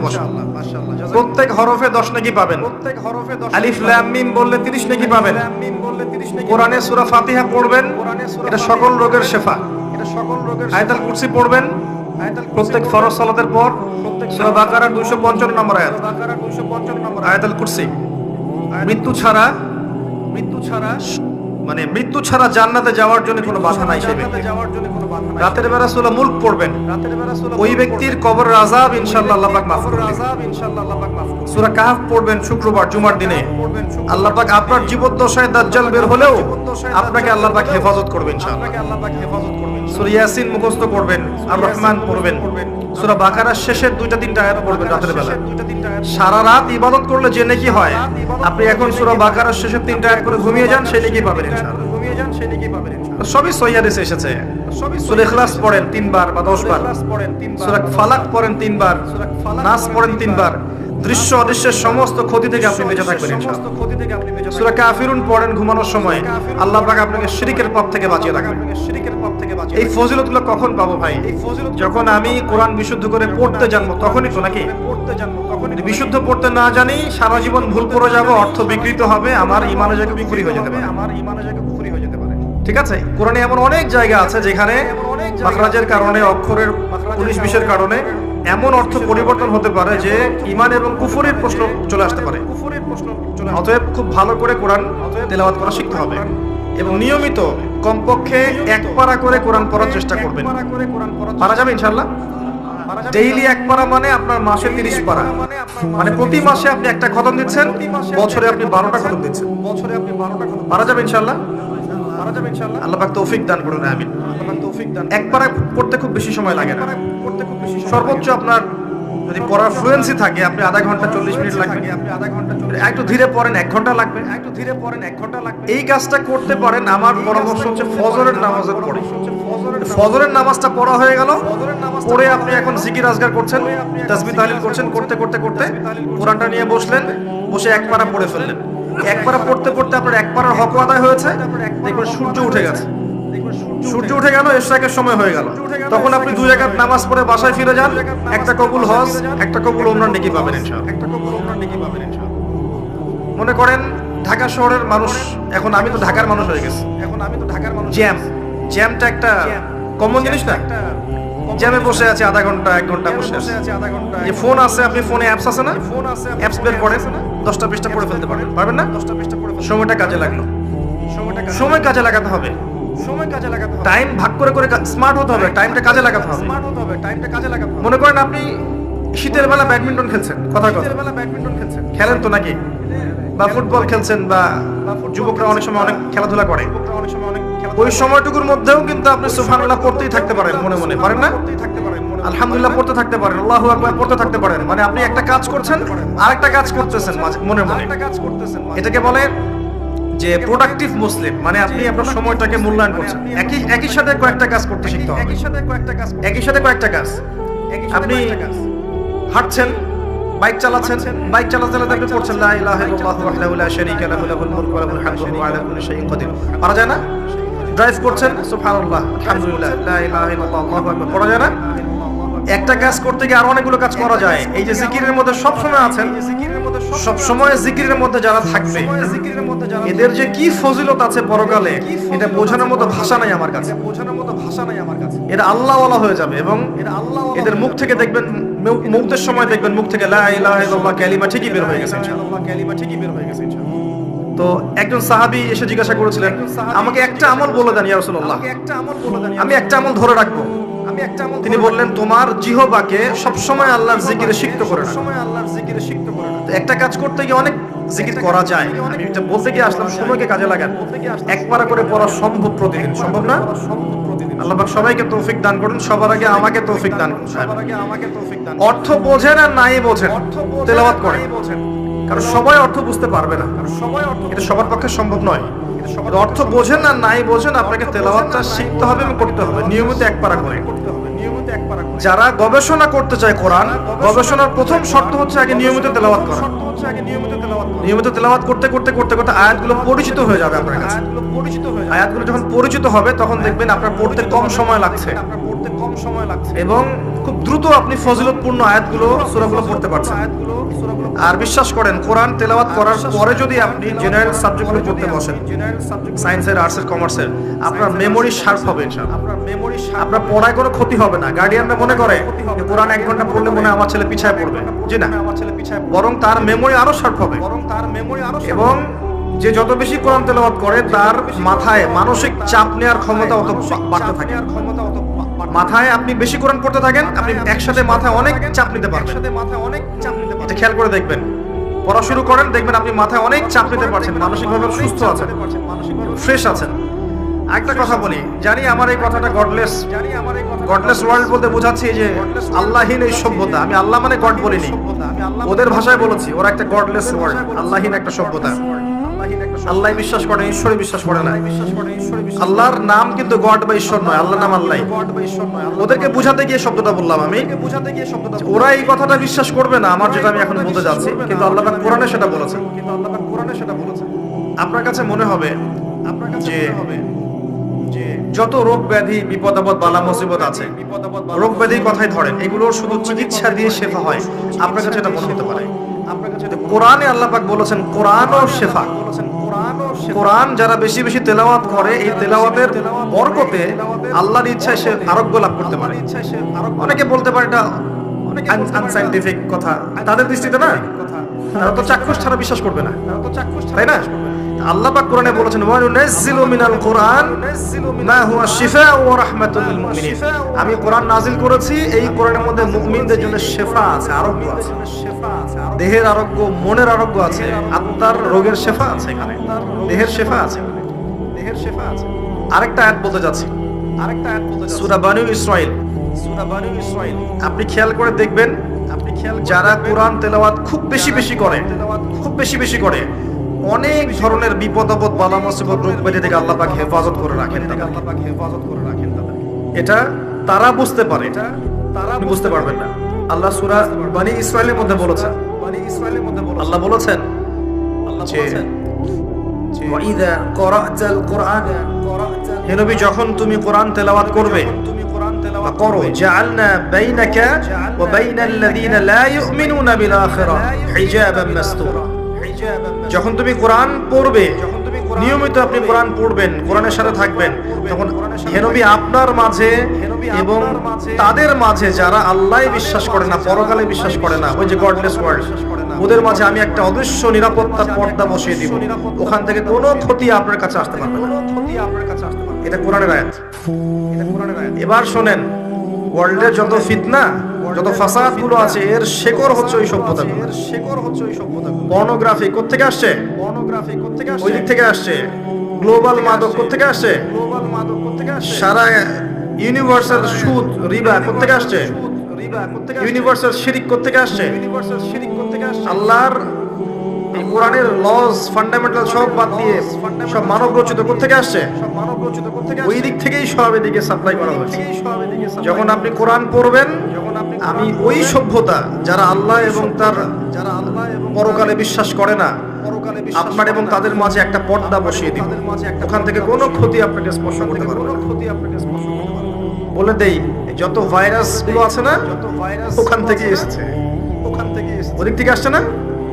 কোরআন বেশি বেশি পড়েন, আল্লাহ পাক আপনাকে ভাইরাস থেকে বাঁচাবেন। স্বাস্থ্যবিধি অবশ্যই মেনে চলবেন, আমি কখনো বলি এটা মানবেন না, অবশ্যই মেনে চলেন, মাস্ক পরেন, স্যানিটাইজার ইউজ করেন, আপনি ভ্যাকসিন নিচ্ছেন, হোয়াটএভার আপনি যা করছেন করেন, কোরআন ছাড়বেন না। কোরআন আগে, আল্লাহ বলেছেন কোরআন এগুলো থেকে আপনাকে বাঁচাবে ইনশাআল্লাহ। আপনি সচেতন থাকবেন, সুস্থ থাকবেন, পরিষ্কার পরিচ্ছন্ন থাকবেন, সব ঠিক আছে। কোরআনকে সময় দিবেন, এই দুইটা মিলে দেখবেন আপনি প্রোটেক্টেড ইনশাআল্লাহ। কারণ আমাদেরকে বিশ্বাসও করতে হবে, কাজও করতে হবে, তাই না? বিশ্বাসটা আমাদের কোরআন, আর আমাদের প্রোটেকশনটা এটা। প্রোটেকশন নিব, যুদ্ধ করতে গেছি, ঢাল তলোয়ার লাগবে না, খালি হাতে চলে যাবে নাকি? ঢাল তলোয়ার হচ্ছে আমার কোরআন, আর আপনি প্রোটেকশন নিয়েছেন, ঠিক আছে, দুটোই ঠিক আছে, কিন্তু কোরআনকে ছেড়ে দিয়ে নয়। যারা কোরআনকে বাদ দিয়ে শুধু বস্তুবাদিতার দিকে ধাবিত করতে চায়, এরা এক প্রকার অন্ধ জানে, এদের ভিতরে কোনো ইন্টারনাল লাইট নেই। তো কোরআন বেশি করে তেলাওয়াত করেন, দিনে এক পারা তেলাওয়াত করার চেষ্টা করেন, আল্লাহ পাক তৌফিক ইনায়াত করুন, আমিন। এটা প্রথম কাজ ছিল, নবী সাল্লাল্লাহু আলাইহি ওয়াসাল্লাম সাহাবায়ে কেরামদেরকে শিখিয়েছেন। এরপরে হিফজ করবে কিছু অংশ, হিফজ করেন। আপনি চাইলে 30 পারা হিফজ করতে পারেন, না কুলায় 1 পারা, 2 পারা, 3 পারা, 5 পারা, আপনি চেষ্টা করেন। আপনার ছেলে মেয়েদেরকে হিফজখানায় পাঠান, হাফেজ বানান। তবে একটা কথা, এমন যেন না হয় যে তারা তাদের পুরো জীবনে শুধু কোরআন মুখস্থ করেই থেমে গেছে, সামনে কোরআনের অর্থটা বুঝতে পারে নাই, এমনটা যেন না। কারণ শুধুমাত্র এইটুকু মুখস্থ করে যদি সে সারা জীবন কাটিয়ে দেয়, তাহলে নিঃসন্দেহে কোরআনের হকটা কিন্তু আদায় হয়নি। অর্থ কিন্তু বোঝা উচিত ছিল না? তো তাদেরকে হিফজ করান, হাফেজ বানান। আমি কখনো বলিনি যে এই বাচ্চাদেরকে হিফজ করানো যাবে না, হিফজ খানাতেই অর্থ শেখাতে হবে। কথাটাকে ঘুরিয়ে একটা অর্থ নিয়েছে। ওই যে বললাম, আমি যেমন আমার স্বামীও তেমন, নিয়েছে যে হ্যাঁ, তাহলে তার স্বামীও স্ত্রী, তার স্বামীও একজন মহিলা। আমি যেমন আমার স্বামীও তেমন। হিফজ করবে সে, হিফজ করার বয়সে সে হিফজ করবে। এরপর যখন সে ম্যাচিউরড হবে, সে আরবিক ল্যাঙ্গুয়েজ শিখবে, আরো বড় ক্লাসে যাবে, আরো বড় বড় কিতাব শিখবে, একটা পর্যায়ে কোরআনের তাফসীরগুলো পড়বে। সে যেন তার পুরো এই মাদ্রাসা সিলেবাসে কোরআনের অর্থটা বুঝে বের হয়ে যায়। এমন যেন না হয় যে সারাটা জীবন চলে গেল শুধু হিফজ করে সে বসে আছে। আমি এটা বুঝাতে চেয়েছি যে শুধুমাত্র হিফজ করেই যেন সে ক্ষান্ত না হয়, সে যেন আরো পরবর্তীতে পড়াশোনাগুলো করতে পারে। এই কথার উদ্দেশ্য এটা ছিল না যে আপনার হিফজ করা খারাপ, হিফজ করা যাবে না, বা হিফজ করলে আপনি ঝরে পড়ছেন, পিছিয়ে পড়ছেন, এরকম কথা কখনো বলা হয়নি। আমি তো নিজেও আগে হিফজ করেছি। আল্লাহ পাক যতটুকু করার তৌফিক দিয়েছেন, 30 পারা না হলে প্রথমে আমি হিফজ করেছি, তারপরে আরবিক ল্যাঙ্গুয়েজ শিখেছি, তারপর ব্যাকরণ শিখেছি, এরপরে মাদ্রাসা কিতাব পড়া শিখেছি। এটাই তো সিস্টেম। আপনি যদি শুধু হিফজ করে ছেড়ে দেন এবং একটা মসজিদে তারাবি পড়াচ্ছেন, আপনি পড়াশোনাটা বাড়ালেন না, আরবিক ল্যাঙ্গুয়েজ শিখলেন না, আরবি গ্রামার শিখলেন না, কোরআনের তাফসীর শিখলেন না, এই পড়া কি যথেষ্ট হলো? বইটার কি হকটা সত্যি আদায় হলো? তাহলে বইয়ে কি আছে আমি বুঝবো কিভাবে? আমি এই বইটা দিয়ে পশ্চিমাদেরকে চ্যালেঞ্জ করবো কিভাবে? আমি এই বই দিয়ে সমাজ সংস্কার কেমন করে করব? এটা বোঝাতে চেয়েছি। আল্লাহ পাক আমাদেরকে সঠিকটা বোঝার তৌফিক এনায়েত করুন, আমিন। আর সামান্য ইস্যু পেলেই ইস্যু পাগল না হয়ে আমাদেরকে বাস্তববাদী হওয়ার তৌফিক দান করুন। আপসে কাদা ছোড়াছড়ি মনোভাব ত্যাগ করার তৌফিক দান করুন, আমিন। হিফজ করেন। হিফজ করলে একটা ফজিলত আছে যে হাফেজে কোরআনদেরকে আল্লাহ রাব্বুল আলামিন বলবেন, ইকরা ওয়ারতাক, তুমি পড়ো এবং পড়তে থাকো। কোরআন পড়ো এবং তোমার মর্যাদা উঠতে থাকো। যেখানে তোমার পড়া শেষ হবে, সেখানে তোমার জান্নাতের স্থায়িত্ব। এবং হাফেজে কোরআনদের পিতা মাতাদেরকে আল্লাহ পাক নূরের তাজ পরাবেন, নূরের তাজ। আর যে ব্যক্তি হিফজ করেছে তার তো আর প্রশ্ন ওঠে না। নবী সাল্লাল্লাহু আলাইহি ওয়াসাল্লাম সাহাবায়ে কেরাম শুধুমাত্র তোতা পাখির মতো মুখস্থ করতেন না, বরং তার উপর তারা আমল করতেন, এটা বুঝতেন, এটা প্রচার প্রসার করতেন। এটা বোঝানো চেয়েছে। যদি আমি শুধু এতটুকুতে সীমাবদ্ধ থাকি তাহলে বাকি কাজগুলো আমি করতে পারবো না। এটাই ছিল উদ্দেশ্য। আল্লাহ পাক উদ্দেশ্যটা বোঝার তৌফিক দান করুন। এরপর আপনি অবশ্যই আরবি ভাষায় যাবেন। কোরআন হিফজ করেছেন, আরবিক ল্যাঙ্গুয়েজটা শিখেছেন, এসো আরবি শিখি, মিজান মুন সাহেব থেকে শুরু করে নাহু সরফের বইগুলো পড়বেন এবং অবশ্যই কওমি মাদ্রাসার সাথে সম্পৃক্ত রেখে পড়বেন। এটা আমার পরামর্শ। যে মাদ্রাসাতেই আরবিক ভালো পড়ানো হয় সেখানেই যান। তবে কওমি মাদ্রাসার যে কাঠামোটা আছে দীর্ঘদিন থেকে বাংলাদেশে প্রতিষ্ঠিত, এই প্যাটার্নটা অনেক বেশি ডেভেলপড এবং অনেক বেশি আরবিকের ক্ষেত্রে অনেক প্রোগ্রেসিভ, তারা এগিয়ে গেছে অনেক প্রোগ্রেসিভ। এই জায়গায় আপনি যদি সময় দেন, 5 বছর 4 বছর সময় দেন, আপনি আরবি ভালো শিখবেন ইনশাআল্লাহ। যদি আপনি ভর্তি হতে না পারেন, যদি আপনি ভর্তি করবেন তাহলে একটা ব্যাচ করেন, একটা ব্যাচ করে বন্ধুদেরকে নিয়ে টিচারদের কাছে পড়েন। পড়া যাবে না? টিচারদের কাছে পড়েন, যাবে। কথা তো বললে অনেক কথাই বের হয়ে যায়। আমি আসলে ভিতরের কথা বলতে চাই না। আমি ভিতরের কথা বলতে চাই না একটাই কারণে, যদি আমি এমন কোনো কথা বলি যেটা সত্য বটে, কিন্তু এই কথাটা শুনলে সেকুলার এবং নাস্তিকরা ইসলামকে আক্রমণ করার সুযোগ পেয়ে যাবে, এই কথা চিন্তা করে আমি অনেক কথাই বলিনি। ওই আগর গাছ আছে না, পেরেক খেয়েছে, সুগন্ধি ছড়িয়েছে, ওর স্বভাব ধরে রাখার চেষ্টা করছি।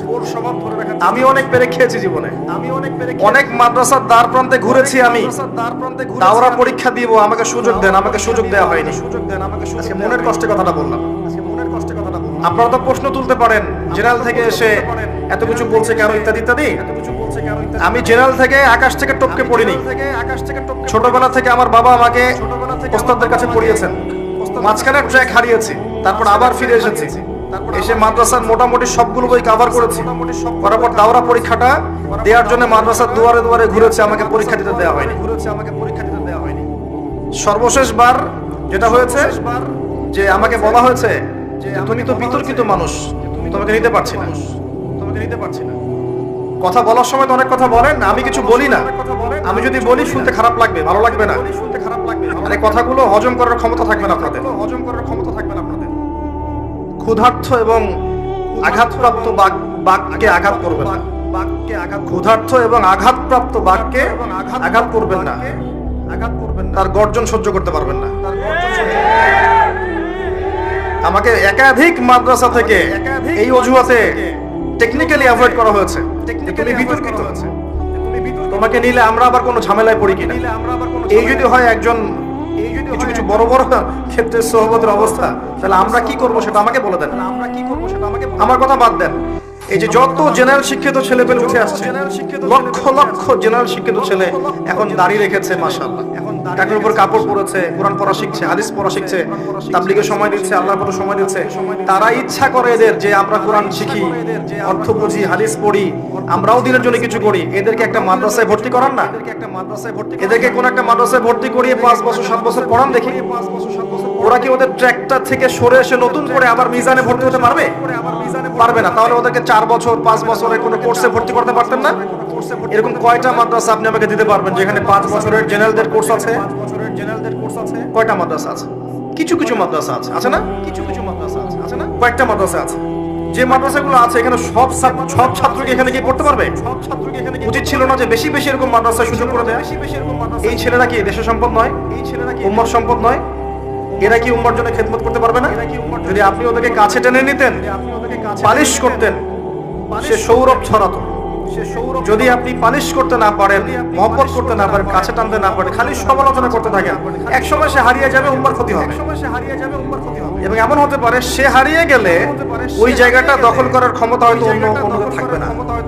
যারা যারা আস্তে আস্তে আস্তে আস্তে উম্মাহ থেকে হারিয়ে গেছে, ওই জায়গাগুলো এখনো শূন্যই পড়ে আছে, কেউ পূরণ করতে পারে।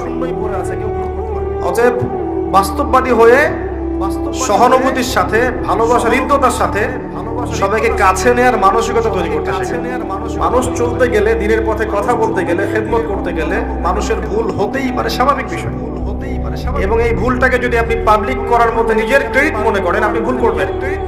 আপনি পশ্চিমাদেরকে, ইসলামের শত্রুদেরকে সুযোগ করে দিচ্ছেন। ইসলামের প্রকাশ্য শত্রুদেরকে আপনি সুযোগ করে দিচ্ছেন। এই সুযোগ কাজে লাগিয়ে তারা ইসলামকে ডমিনেট করতে পারবে, আপনার কোনো উপকার হবে না। একজনের বিপদে আপনি যদি মিষ্টি বিতরণ করেন, কালকে সেই বিপদ আপনার ঘাড়েও আসবে, তখন আপনিও পার পাবেন না। এখানে একটাই ইস্যু, লা ইলাহা ইল্লাল্লাহ। যারা লা ইলাহা ইল্লাল্লাহের আওতায় আছে তাদের সবাইকে ইসলামের দুশমনরা টার্গেট করবে। আজকে একজনকে আঘাত করেছে বলে আরেকজন বেঁচে যাবে এমন নয়। তো কথাগুলো একটু কষ্টের সাথে বললাম, আমি কথা একটু বলতে চাই না, বিকজ আমি মনে করি যতটুকু সময় এইটুকু কথা বলে আমি অপচয় করলাম, এই সময়টুকুতে হয়তো আমি আপনাকে আরো ভালো কয়েকটা কথা বলতে পারি। কথাগুলো বললাম এই কারণে, বাস্তবতা বোঝানোর জন্য। অনেক মানুষ ভুল বুঝতে পারে বিষয়গুলো এমন আমাদের উদারতার প্রয়োজন আছে, আমাদের যুব সমাজ, আমাদের সম্পদ, তাদেরকে তৈরি করার প্রয়োজন আছে, তাদেরকে এমন জায়গায় নিয়ে এসে পড়াশোনা করানোর প্রয়োজন আছে যেখানে পড়াশোনা করলে ওরাও মাওলানা হতে পারবে। সম্ভব না? সম্ভব। এটা সম্ভব ছিল। এবং এত বিশাল জনগোষ্ঠী, আমি এদেশের ওলামায়ে কেরামের প্রত্যেককে ভালোবাসি, মহব্বত করি, আমি কারো অন্ধ অনুকরণ করি না, কিন্তু সবার ভালোটুকু আমি খোলা মনে গ্রহণ করার মানসিকতা রাখি। সবার মধ্যে যদি কিছু বিতর্কিত বিষয় থাকে আমি সেগুলো নিয়ে কখনো কথাও বলার রুচি রাখি না। মানে এখন বিতর্কিত বিষয় নিয়ে কথা বলার সময় নয়, এখন মুসলিমদেরকে ঐক্যবদ্ধ করে এগিয়ে যাওয়ার সময়। প্রত্যেক ওলামায়ে কেরামকে শ্রদ্ধা করতে হবে, তাদের বইপত্র পড়তে হবে, তাদের ভালো নসিহত গ্রহণ করতে হবে। এর বাইরে কিছু মানুষ থাকবে যারা ইসলামের ভিতর থেকে ক্ষতি করতে চাইবে, যারা চাইবে ইসলামের গতিটাকে রুদ্ধ করে দেওয়ার জন্য। তারাই দেখবেন বিতর্কিত করার সংস্কৃতি, সমালোচনা করার সংস্কৃতি নিয়ে ব্যস্ত আছে। এই মানুষগুলোকে যদি আপনি এই চেয়ারগুলোতে বসান, দেখবেন 5 মিনিট কথা বলতে পারবেন। ওইখানে বসে শুধু 2 লাইন লেখা পর্যন্তই শেষ। মাঠে নেমে কনস্ট্রাকটিভ কাজ করার মতো সাহস রাখে না। খালি ওইখানে বসে লেখা, কমেন্ট করা, এতটুকু করতে পারে। এগুলো করলে উম্মার কোনো উপকার হয় না, আদতে কোনো উপকার হয় না। আসুন সমালোচনার মানসিকতা ত্যাগ করুন। ভুল ভ্রান্তি মানুষের হলে তাকে কাছে ডেকে সংশোধন করার মানসিকতা রাখুন, এবং এমন কিছু প্ল্যাটফর্ম তৈরি করুন যেখানে বাংলাদেশের হাজার জেনারেল শিক্ষিত ছেলেরা যারা দিনের পথে আসছে তারা যেন পড়াশোনা করে ওলামায়ে কেরামের সোহবত থেকে আগামীতে দিনের খেদমত করার মতো যোগ্য হতে পারে। এরকম প্ল্যাটফর্ম তৈরি করে। প্ল্যাটফর্ম তৈরি না করেন তাহলে কাজ হবে না, শুধুমাত্র কথা বলে কাজ হবে না। তখন এই ছেলেগুলো ঝরে পড়বে। হ্যাঁ, যারা মাদ্রাসা শিক্ষা ব্যবস্থার সাথে সম্পৃক্ত, তাদের সিলেবাসের মধ্যে যে বিষয়গুলো আছে এগুলোর সাথে যেগুলো ইনক্লুড করলে তারা এখন বিশ্বকে চ্যালেঞ্জ করতে পারবে, এগুলো ইনক্লুড করা উচিত। এটা পরামর্শ ছিল। একটা মানুষের পরামর্শ থাকতে পারে না, মত প্রকাশের স্বাধীনতা নাই। ইনক্লুড করবে কি করবে না সেটা তাদের ব্যাপার। করলে ভালো হতো। কিরকম ভালো হতো? যে সেকুলার নাস্তিক যারা আছে, ইসলামের শত্রু যারা আছে প্রকাশ্য, তারা কখনো আমাদের ওলামায়ে কেরামদেরকে, মাদ্রাসার ব্যাকগ্রাউন্ডের মানুষদেরকে আন্ডারএস্টিমেট করতে পারতো। তারা দাপটের সাথে মিম্বরে দাঁড়াতো এবং তারা ধর্ম নিয়ে, অর্থনীতি নিয়ে, রাজনীতি নিয়ে, বিশ্বনীতি নিয়ে সবকিছু নিয়ে কথা বলতো, এবং জ্ঞানের সাথে, গর্বের সাথে। এটা কি ভালো ছিল না? অবশ্যই ভালো ছিল।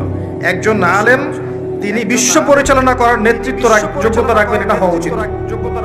একজন আলেম বিশ্ব পরিচালনা করার যোগ্যতা রাখবেন, এমন যোগ্যতা হওয়া উচিত। শুধুমাত্র ধর্মীয় ক্ষেত্রে নয়, প্রত্যেকটা ক্ষেত্রে তার ভূয়সী অবদান থাকবে, এমনটা হওয়া উচিত। এটা হচ্ছে রিয়েল আলেম, স্কলার। উমর ইবনে খাত্তাব রাদিয়াল্লাহু আনহু শুধুমাত্র রাতের বেলা তাহাজ্জুদই পড়তেন না, ওই মসজিদ থেকে তিনি অর্ধবিশ্ব শাসনও করেছেন।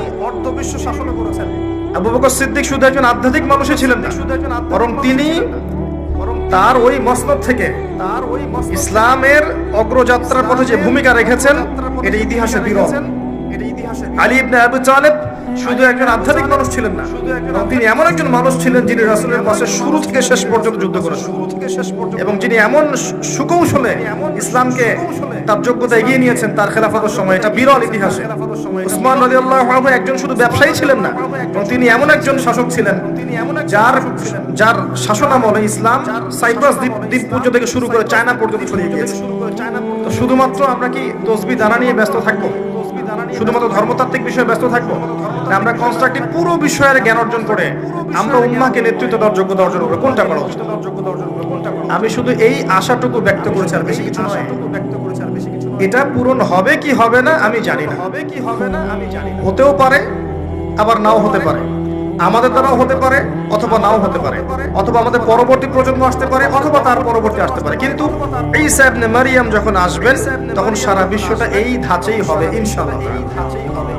এখন এই মাঝখানের পথ চলাটুকুতে আমাদেরকে সবরের সাথে এগোতে হবে, সমালোচনা সংস্কৃতি বাদ দিয়ে আপোষে মহব্বতের সাথে ভুলভ্রান্তি আপোষে সংশোধন করে ইউনাইটেড একটা প্ল্যাটফর্ম করে বিভক্তির দিকে না গিয়ে একে অপরের সাথে গীবত তোহমত কাররা ছড়াছড়ি না করে যদি আমরা এগোতে পারি, দেখবেন ইনশাআল্লাহ এই দেশের মুসলিমদেরকে নিয়েই বাংলাদেশকে একটা সুপার পাওয়ার বানানো সম্ভব। আল্লাহ পাক আমাদের সবাইকে তৌফিক দান করুন, আমিন। হিফজ করেন, অর্থটা বোঝেন, আরবি ব্যাকরণ শেখেন, আরবি ভাষা শেখেন, কোরআনের অর্থটা বোঝেন, তাফসীর মাআরিফুল কোরআন, ইবনে কাসির, জালালাইন, যে তাফসীরটা আপনার কাছে ভালো লাগে আপনি পড়েন, যেটা বুঝতে পারছেন না ওলামা কেরামের সোহবতে কি অর্থটা বুঝে নেন, এরপর আদেশগুলো মানেন, সালাত, তাওহীদ, সিয়াম, সাদাকা, আমর বিল মারুফ, নাহি আনিল মুনকার, যতগুলো আদেশ কোরআনে আছে এগুলোকে মেনে চলার চেষ্টা করেন, আল্লাহ পাক তৌফিক দান করুন। যত নিষেধ আছে এগুলোকে বর্জন করার তৌফিক দান করুন। শিরক করেন না, বেদাতে যায় না, হারাম খায়েন না, যে সুদ, ঘুষ, জিনা, ব্যভিচার, এই যে চুরি, ডাকাতি, দুর্নীতি, এগুলো ধার কাছেও যায় না। আল্লাহর নিষেধগুলো বর্জন করেন, এগুলো কোরআনের বেসিক হক, বেসিক কাজ। এরপর আপনি কোরআনের দাওয়াতটা মানুষের কাছে পৌঁছে দেন, নিজে আমল করেন, পরিবারের উপর আমল প্রতিষ্ঠিত করেন, এবার আপনি দাওয়াতটা মানুষের কাছে পৌঁছে দেন। আপনার দাওয়াতে যত মানুষ হকের পথে আসবে সমস্ত মানুষের নেকি আপনি একাই পাবেন ইনশাআল্লাহ। আর আপনার ভুল কাজের কারণে, মানে অন্যায় পথে মানুষকে ডাকার কারণে যত মানুষ অন্যায় করবে এই সমস্ত অন্যায়ও কিন্তু আপনার ঘাড়ে চলে আসবে। সো ইসলামের এই দাওয়াত, কোরআনের দাওয়াত শুধু মুসলিমদের মাঝে নয়, অমুসলিমদের মাঝেও পৌঁছে দিতে হবে। ইসলামের সৌন্দর্য দেখে দেখবেন ইনশাআল্লাহ হাজার হাজার অমুসলিম ইসলাম কবুল করবে ইনশাআল্লাহ। ইসলামের দাওয়াতটা ডোর টু ডোর পৌঁছানোর চেষ্টা করেন, অনলাইন সেকশন, অফলাইন সেকশন, মসজিদ ভিত্তিক, মক্তব ভিত্তিক, মাদ্রাসা ভিত্তিক যত মাধ্যম আছে সমস্ত মাধ্যমকে কাজে লাগিয়ে কোরআনের দাওয়াতটা মানুষের কাছে পৌঁছানোর চেষ্টা করতে হবে। আল্লাহ পাক সবাইকে তৌফিক দান করুন, আমিন। আমরা সর্বশেষ কথা এটাই বলতে চাই যে ইতিহাসের শুরু থেকে শেষ পর্যন্ত আল্লাহ পাক একই সুন্নাহ রেখেছেন। যারা যুগে যুগে আল্লাহর হেদায়েত মেনেছে আল্লাহ পাক উদ্ধার করেছেন, যারা মানেন নাই আল্লাহ পাক তাদেরকে ধ্বংস করেছেন। সর্বশেষ নবী মুহাম্মদ সাল্লাল্লাহু আলাইহি ওয়াসাল্লামকে আল্লাহ পাক এই কোরআন দিয়েছেন। এই কোরআন এবং হাদিস, নবীর সুন্নাহ, এই দুটোকে দিয়ে নবী সাল্লাল্লাহু আলাইহি ওয়াসাল্লাম 23 বছরের মধ্যেই জাহেলিয়াতের আরবকে সোনালী আরবে পরিণত করেছেন। এই সময়গুলোর মধ্যে সাহাবায়ে কেরাম রাদিয়াল্লাহু আনহুম কোরআন পড়তেন, কোরআন হিফজ করেছেন, অর্থ বুঝেছেন, আদেশ মেনেছেন, নিষেধ বর্জন করেছেন, মানুষকে দাওয়াত দিয়েছেন। এই কাজগুলো যদি আমরা এখনো করতে পারি এবং আমরা ঐক্যবদ্ধ থাকি, আপোষের হিংসা, বিদ্বেষ, গীবত, তহমত ত্যাগ করি, সবার ভালোটুকু গ্রহণ করি, সবার খারাপটুকুকে ছেড়ে দেই, ঐক্যবদ্ধ থাকি, আমরা পরশ্রী কাতরতায় না ভুগি, উম্মার সম্পদ তৈরি করতে পারি, যুব সমাজকে আল্লাহর পথে আনতে পারি, আমাদের পরবর্তী প্রজন্মকে আল্লাহর পথে আনতে পারি, আমরা যদি সত্যিকারের জ্ঞান অর্জন করতে পারি, জ্ঞান অনুযায়ী আমল করতে পারি, পারিবারিক আদর্শ ধরে রাখতে পারি, ইসলামী সংস্কৃতি ধরে রাখতে পারি, হালাল খাই, আমরা যদি হারাম না খাই, হালালে থাকি, ইসলামের দাওয়াতি কাজ করতে থাকি, নিজেদের প্রতিভা, জান, মাল, সময়, শ্রমগুলো ব্যয় করে দিনের খেদমত করতে থাকি, ইনশাআল্লাহ দেখবেন যেভাবে আরবের জাহিলিয়াত দূর হয়েছে ইনশাআল্লাহ আযজা ওয়া জাল অচিরেই আরবের জাহিলিয়াতের মতো এই বিশ্বের সমস্ত জাহিলিয়াত দূর হয়ে সোনালী সকাল উদিত হবে ইনশাআল্লাহ আযজা ওয়া জাল। আল্লাহ কাকে তারা করবেন, কিভাবে করবেন আল্লাহ ভালো জানেন, কিন্তু হবে ইনশাআল্লাহ, এই বিষয়ে কোনো সন্দেহ নাই। আল্লাহ রাব্বুল আলামিন আমরা যদি যোগ্য হই আল্লাহ পাক যেন আমাদেরকে কবুল করেন, আমিন। আমরা যদি যোগ্য নাও হই আল্লাহ পাক যেন যোগ্যতা দান করেন, আমিন। আল্লাহ পাক যেন আমরা চলে গেলেও এমন প্রজন্ম আল্লাহ পাক নিয়ে আসেন যেই প্রজন্ম সমস্ত যোগ্যতা রাখবে এবং ইসলামের পতাকা আল্লাহর জমিনে প্রতিষ্ঠা করেই ছাড়বে।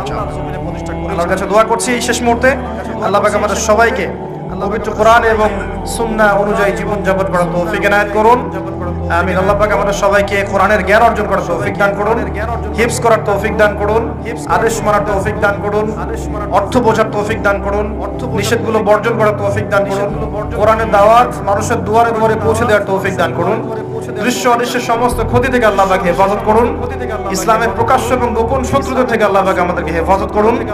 আল্লাহ পাক যেন আল্লাহর জমিনে আল্লাহর দ্বীনকে প্রতিষ্ঠা করেন এবং আমাদের মধ্যে আপোষে হিংসা বিদ্বেষ সমালোচনা বিভক্তিগুলোকে আল্লাহ পাক দূর করে দেন আমিন হৃদ্যতা ভালোবাসার বন্ধন দান করেন উম্মার ঐক্য দান করেন আল্লাহুম্মা আমিন আকুলু কওলি হাযা আস্তাগফিরুল্লাহ লি ওয়া লাকুম ওয়া লিসাইরিল মুসলিমিন বারাকাল্লাহু লানা ওয়া লাকুম বিল আয়াতিল হাকীম ইন্নাহু তাআলা জাওয়াদুন কারীম ওয়া রাউফুর রহিম সুবহানাকাল্লাহুম্মা বিহামদিক আশহাদু আন লা ইলাহা ইল্লা আনতা আস্তাগফিরুকা ওয়া আতুবু ইলাইক আসসালামু আলাইকুম ওয়া রাহমাতুল্লাহি ওয়া বারাকাতুহু